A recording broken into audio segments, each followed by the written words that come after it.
Decía que me muerdo la lengua, prefiero morderme la lengua para no decir algo que podría ser considerado motivo para que luego nos acusen de fujimoristas y nosotros no, Sí. yo particularmente por no. principio. Claro, es exacto.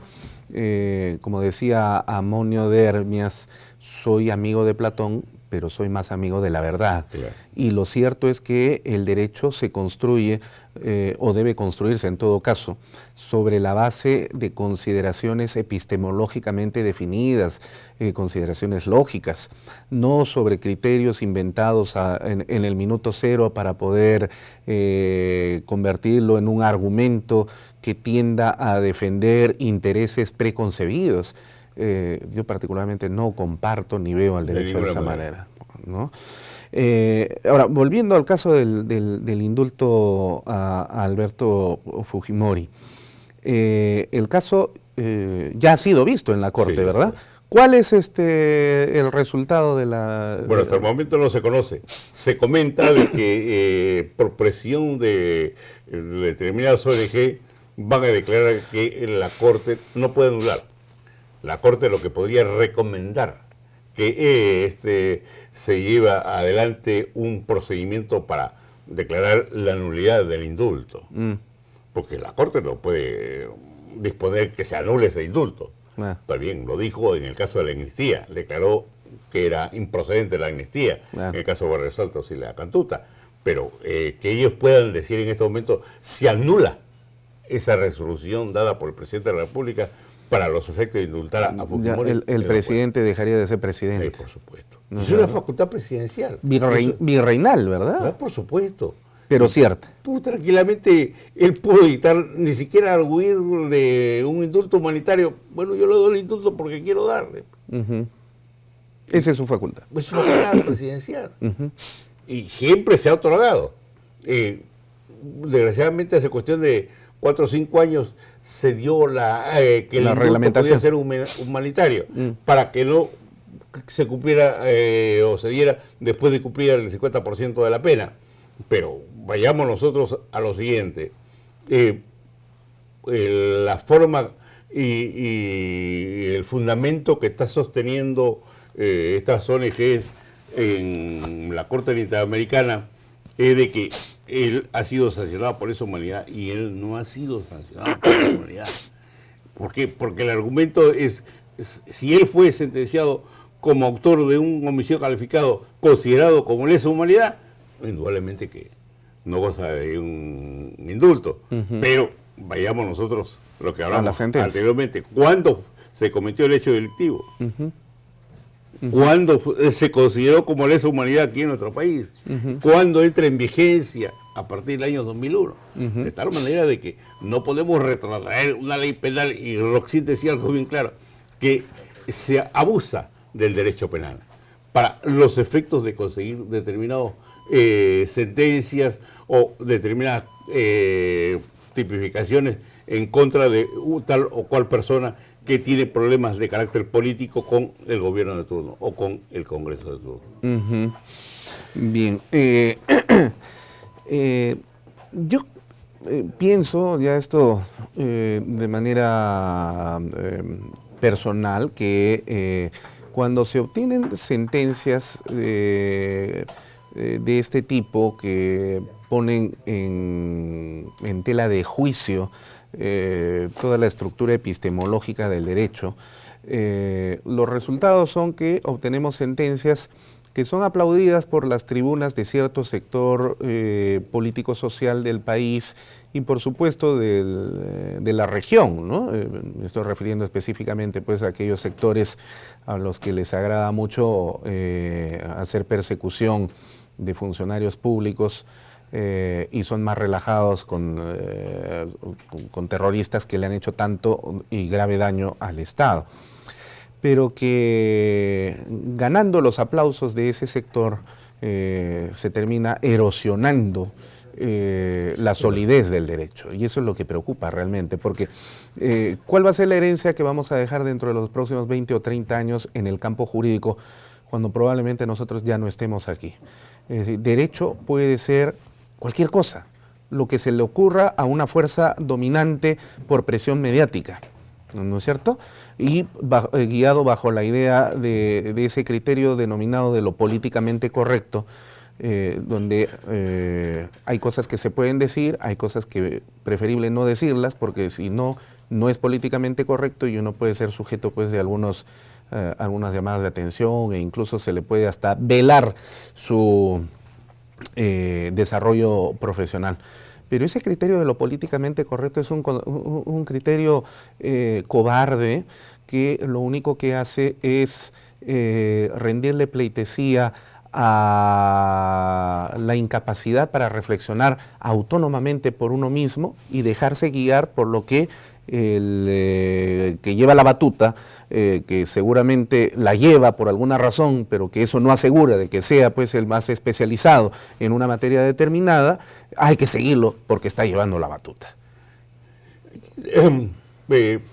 Siempre cuando se dan leyes controversiales, sentencias como en el caso de Fujimori, los que están a favor de esta sentencia, y cuando uno se enfrenta a ellos, pero desde el punto de vista jurídico, desde el punto de vista principista, porque tenemos que establecer lo siguiente, que hoy le tocó a ellos, en cualquier momento nos puede tocar a nosotros. Así es.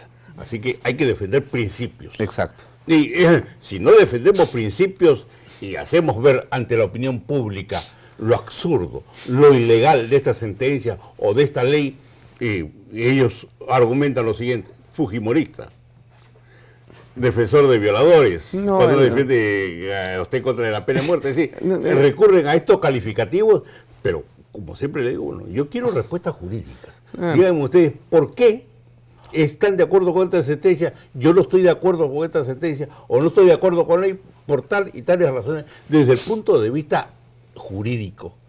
Quiero respuestas jurídicas, no respuestas o calificativos o adjetivos que, lejos de sustentar su posición, es todo lo contrario. No hace sino demostrar la falta de argumentación jurídica para los efectos de sostener su punto de vista. Y la hegemonía del poder del Facebook, ¿no? Porque esto es pues, dividir al mundo en fujimoristas y rojos o terroristas, francamente pues revela la estrechez mental que ruborizaría a cualquier ilustrado si es que pudiéramos resucitarlo el día de hoy, ¿no? Es decir, pensar en que el mundo solamente está conformado por quienes defienden a Fujimori y quienes defienden a terroristas, y que si uno dice una cosa, está a favor o en contra de alguno de los dos y toma y asume posición.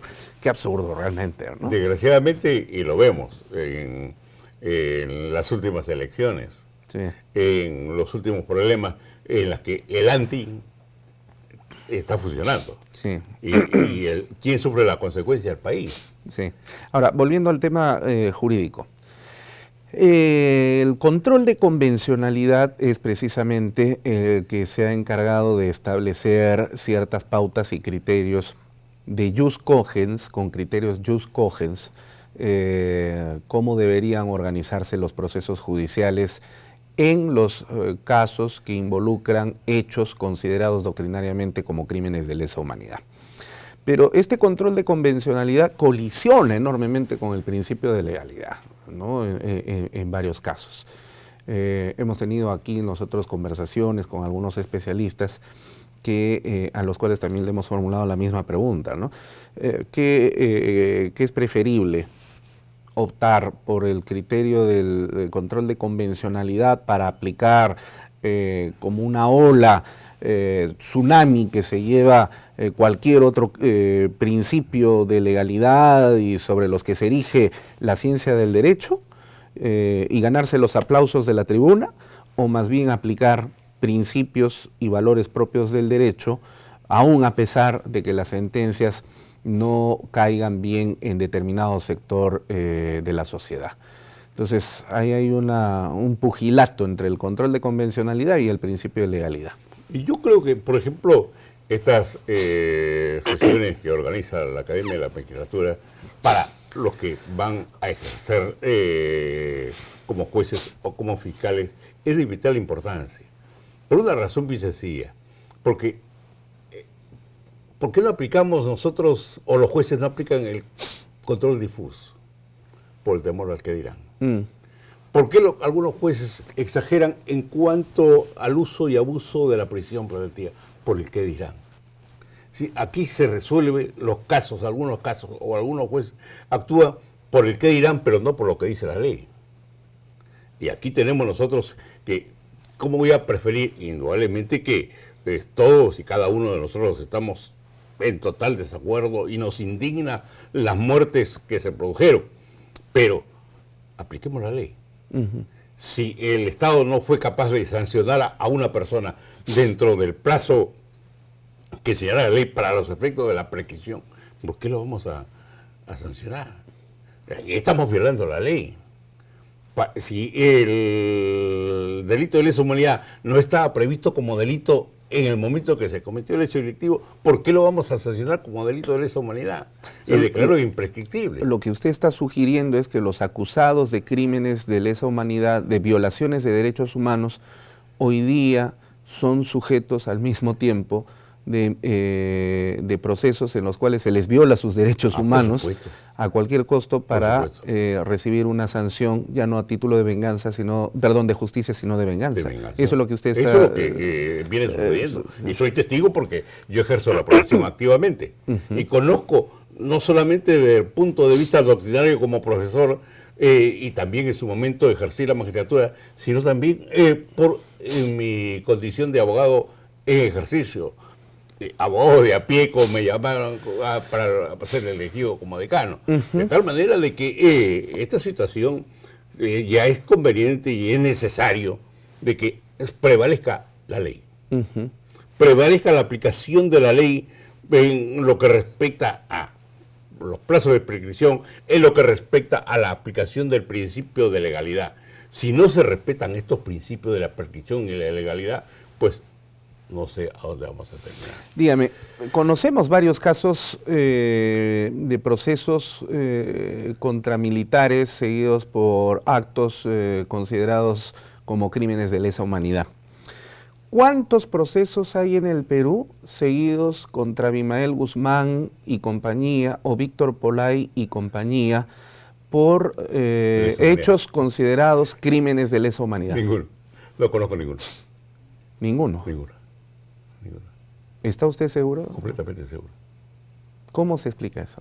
Es algo que es absurdo. Por eso que vayamos nosotros, en el caso de los jueces, para aplicar una sentencia, ¿por qué para los terroristas, y lo vemos nosotros como algunos malos fiscales, para los efectos de aplicar la legítima defensa, yo opino que en algunos casos parece que más protegieran a los delincuentes que a la gente honrada?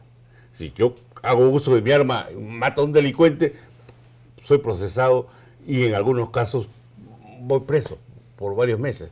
Y aquí tenemos nosotros que los militares se han visto procesados por mandato de la Corte Interamericana o por un acuerdo en la Comisión Interamericana. De tal manera, y en una oportunidad a un ministro que, por el caso de Chavín de Guanta, le digo, pero el problema va a ser que los militares van a ser sentados banqueros acusados. No, me dice, están denunciando al Estado. Denuncian al Estado, pero a quien procesan es al militar, al policía. Y vayamos nosotros a sentar un precedente en la Corte Interamericana en el sentido de que verdaderamente estos casos apliquemos estrictamente lo que dice la legislación. ¿Por qué aplicar o valernos de tratados internacionales en el caso del Estatuto de Roma para considerar lo que estos hechos son imprescriptibles, los delitos de lesa humanidad? Pero si esto no estaba previsto en nuestra legislación. Una negligencia de parte del Estado de la fecha en que se firmó la convención hasta la fecha en que se legisló. Es responsabilidad de los militares, es responsabilidad de las personas que están procesadas. Que un juicio se dilate y no prescriba es responsabilidad de ellos. Es decir, frente a una negligencia de parte del Estado, tanto en lo que respecta a legislar, en lo que respecta a aplicar el principio de legalidad o de la prescripción, que es exclusiva responsabilidad del Estado, el que tiene que pagar las consecuencias, ya no como aplicación de la ley, sino como una venganza de parte del órgano jurisdiccional. O sea, ¿cuál es la conclusión de, de esta forma de actuar? Es la siguiente, más o menos, ¿no? Lo voy a poner de una manera un poco con glosa y con sorna, pero para que se pueda comprender la esencia de lo que está pasando. Dentro de 40 años, vamos a escribir el siguiente cuento. Dentro de unos 40 años, así como va en proceso de contaminación el planeta Tierra, probablemente conducir un vehículo movilizado por combustible fósil, como el petróleo o la gasolina, sea totalmente nocivo y hasta delictivo. Porque el planeta podría estar tan contaminado dentro de 40 años que ya no cabe ni un gramo más de monóxido de carbono en la atmósfera, a tal extremo que hacerlo podría constituir un delito contra la naturaleza, una nueva categoría jurídica del derecho penal dentro de 40 años. Y que además se consideraría de que quien clandestinamente saca algún vehículo que todavía le queda y que se moviliza con gasolina y empieza a manejar, puede ser sancionado por este delito a título de imprescriptible en cualquier momento que haya sucedido. Si usted o yo viviéramos dentro de 40 años en ese escenario futuro, por estar manejando 40 años antes nuestro vehículo, nos podrían abrir proceso penal por ese delito que todavía no existe en este momento, pero que existirá dentro de 40 años y por el cual nos podrían procesar. Desgraciadamente, de la forma como se legisla y en la forma como se aplica la ley, esto va a suceder. Algo inaudito, pero puede suceder. Evidentemente, quienes no están de acuerdo con nosotros, seguramente estarán ya murmurando, diciéndonos en la pantalla que están totalmente en desacuerdo, pero eso es lo rico del derecho, aquí nadie tiene por qué molestarse y no es que uno asuma una u otra posición de algún color político, ya lo hemos dicho, somos amigos de Platón, pero somos más amigos de la verdad. Y esa verdad es construida en términos epistemológicos. Doctor Mario Moretti, muchísimas gracias por su participación. Vamos a seguir conversando seguramente porque este tema va a dar para muchísimo más. Bueno, de esta manera llegamos entonces a la parte final de Referente Jurídico en nombre del señor presidente del Consejo Directivo de la Academia de la Magistratura, el señor Fiscal Supremo Pedro Gonzalo Chávarri Vallejo. Les agradecemos a todos ustedes por vuestra cordial sintonía y nuestra gratitud sempiterna a JNE TV por hacer posible que semana a semana lleguemos hasta vuestras pantallas. Con ustedes será hasta la próxima edición de Referente Jurídico. Hasta la próxima.